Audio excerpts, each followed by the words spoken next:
Diabolical sabotage. Less than 2 weeks before Donald Trump's inauguration, are key Democrat loyalists in the U.S. government actively working to subvert the 47th president's domestic and foreign policy agenda? Our next guest believes they are and are thwarting the will of the majority of Americans. Frank Gaffney is president of the Institute for the American Future and former Assistant Secretary of Defense in the Reagan administration. Frank, it's always good to talk with you. So, sabotaging the efforts of an incoming president, why do you believe this is more than politics as usual when a president of an opposing party takes office?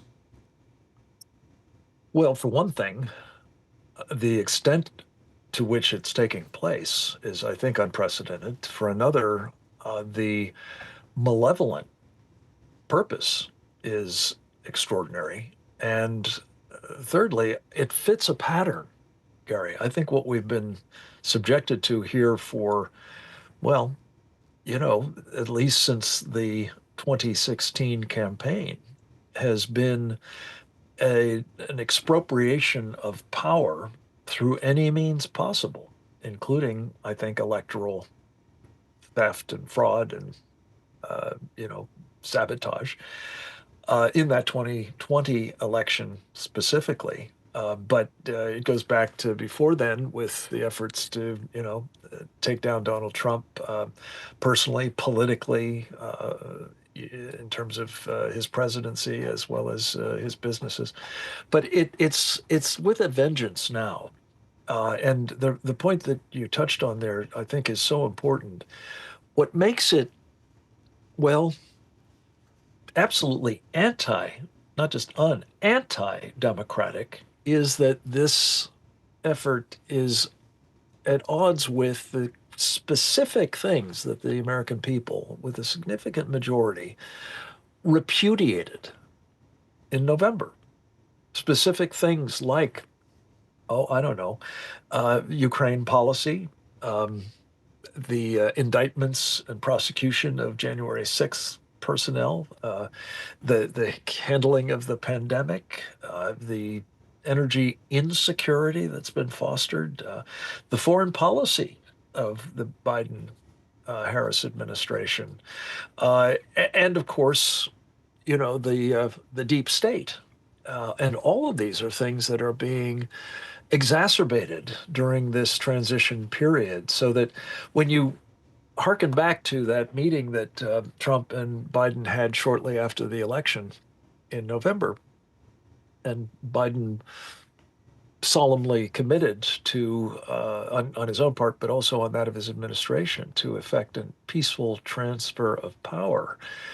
Sure doesn't look like that. In fact, I was arguing with some friends earlier today, very much steeped as I am in how the Chinese Communist Party rolls. We've been witnessing a kind of unrestricted warfare, as the Chinese would put it, against Donald Trump, short of the shooting phase. And the question is that in the offing now? Well, in a recent radio commentary, you contend we're not learning the full truth about the New Orleans terror attack. So what more do we need to know?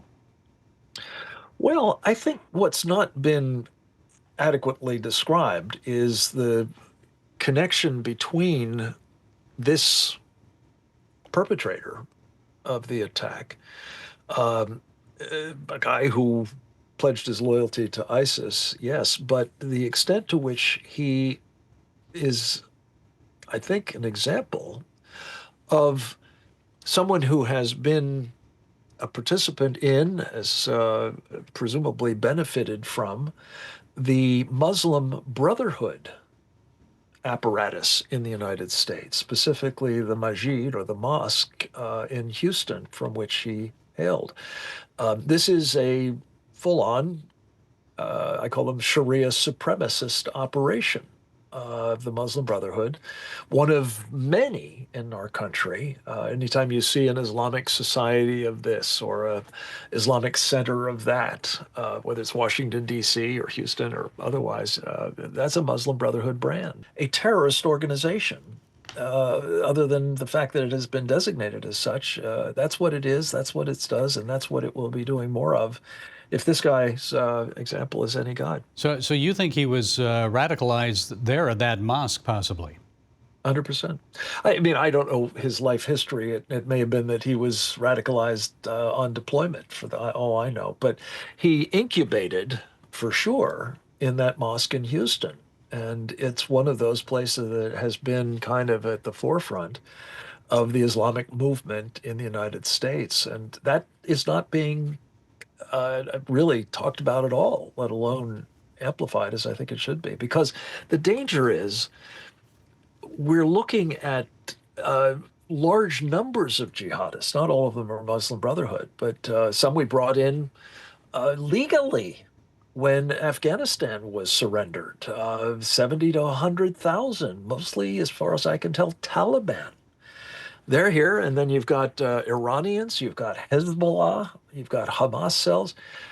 This is a massive problem, and the American people are not being told the truth about it. And unfortunately, there's blame to go around here on both sides of the aisle. Well, I wish we had more time, Frank, but we're out of time. Thank you. You're president of the Institute for the American Future.